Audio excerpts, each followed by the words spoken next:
کیا آپ ناچ گانے کی حرمت کو جانتے ہیں؟ اور کیا آپ جانتے ہیں ناچنے گانے والے کو معاشرے میں کس نگاہ سے دیکھا جاتا ہے؟ اور کیا آپ یہ بھی جانتے ہیں کہ ناچنے گانے والے کی توبہ اللہ تعالیٰ کے حضور قابل قبول ہوتی ہے یا نہیں؟ اگر آپ جاننا چاہتے ہیں تو میری ویڈیو کو آخر تک ضرور دیکھیں۔ ناچ گانے کی حرمت کو جانتے ہوئے بھی بہت سے لوگ اس لعنت میں ملوث ہیں اور اسے ذریعہ معاش بنانے میں فخر محسوس کیا جاتا ہے، لیکن میرے دوست، حقیقت کے آگے آنکھیں بند کر لینا نادانی ہے۔ اس لیے ناچنے گانے والے حضرات کو اس فن سے توبہ کر کے راہ راست پر آ جانا چاہیے۔ ایک دفعہ کا ذکر ہے کہ بصرے میں ایک نہایت خوبصورت اور نہایت ہی شکیلہ اور جمیلہ خوش الحان آواز سے گانے والی عورت رہتی تھی۔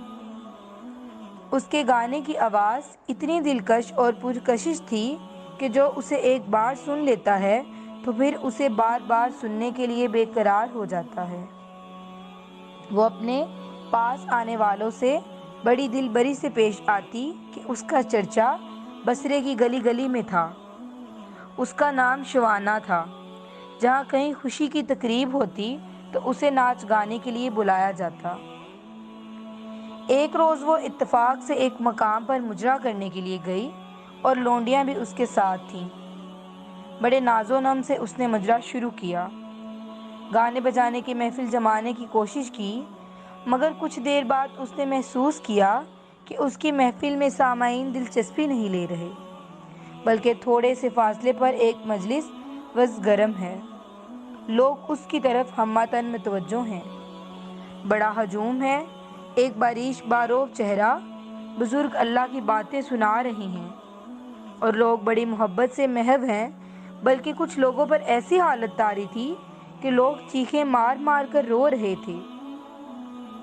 جب شوانہ کے دل میں خیال پیدا ہوا کہ آج کی کمائی تو گئی، تو اس نے ایک لونڈی کو مجلس میں بھیجا کہ جاؤ دیکھ کر آؤ وہاں کیا ہو رہا ہے، لوگ آج میری طرف متوجہ کیوں نہیں اور ادھر زیادہ متوجہ کیوں ہیں۔ جو لونڈی گئی تو اس نے جا کر دیکھا کہ مجلس وز پورے جوبن پر ہے، عذاب قبر اور حشر کا بیان ہو رہا ہے اور لوگوں پر حالت طاری ہے، خوف سے کوئی ادھر گر پڑا ہے کوئی ادھر۔ لونڈی کے کان میں جب اس بزرگ کی آواز پڑی تو اس پر بھی مستی طاری ہو گئی۔ شوانہ نے اس لونڈی کا انتظار کر کے پھر دوسری لونڈی بھیجی کہ جاؤ پتہ کر کے آؤ وہاں کیا بات ہے۔ جب دوسری لونڈی مجلس میں گئی تو وہ بھی وہیں کی ہو کر رہ گئی، حتیٰ کہ اس نے تیسری بھیجی، پھر چوتھی بھیجی، لیکن ان میں سے کوئی بھی واپس نہ آئی۔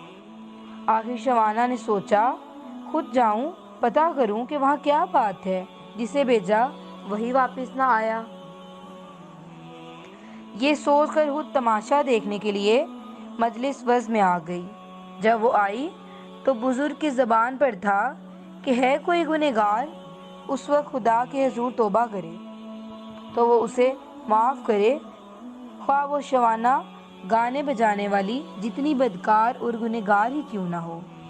جب یہ الفاظ شوانہ کے کان میں پڑے تو دل پر تیر سا لگا کہ میں اتنی بدکار ہوں کہ آج میری گنہگاری کی مثالیں سرِ راہ دی جا رہی ہیں۔ نگاہ ولی اس کے قلب پھرنے کا سبب بنا۔ اس کے دل میں خوف پیدا ہو گیا۔ وہ اپنے ماضی پر لرز گئی اور کہنے لگی، ہائے افسوس، میری سابقہ زندگی گنہگاری میں کیوں گزری؟ اے اللہ، کیا میری نجات ہوگی؟ اور زار زار رونے لگی کہ آنکھوں سے آنسوؤں کی برسات جاری ہو گئی۔ اس مرد کلندر نے کہا، اے بی بی، اللہ تعالیٰ کی ذات سے نا امید نہ ہو، وہ بڑا کریم ہے، آج سچے دل سے اس کے حضور توبہ کر، وہ تیرے سب گناہ معاف کر دے گا، اگرچہ تیرے گناہ شوانہ کی مانند بے حد و حساب کیوں نہ ہو۔ پھر اس نے زور سے چیخ ماری اور کہا، ہائے افسوس کہ شوانہ میں ہی ہوں جس کی برائی ضرب المثل بنی تو آج آپ کی زبان پر میرا نام آیا۔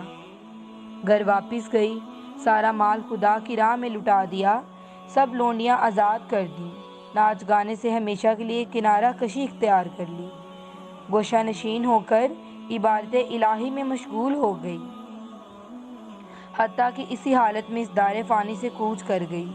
کچھ عرصہ بعد خواب میں ایک شخص نے اسے جنت میں دیکھا اور اس سے پوچھا کہ اے شوانہ، تجھے یہ مقام کیسے ملا؟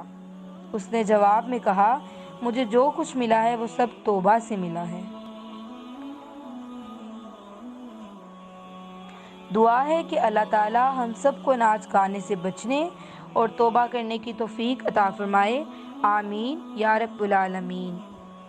میں امید کرتی ہوں میری آج کی ویڈیو سے آپ سب لوگوں نے بہت کچھ سیکھا ہوگا۔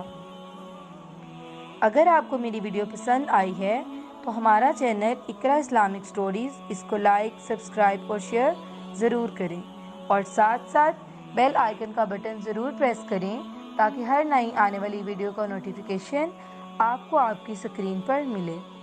اب مجھے اجازت دیجیے، اللہ حافظ۔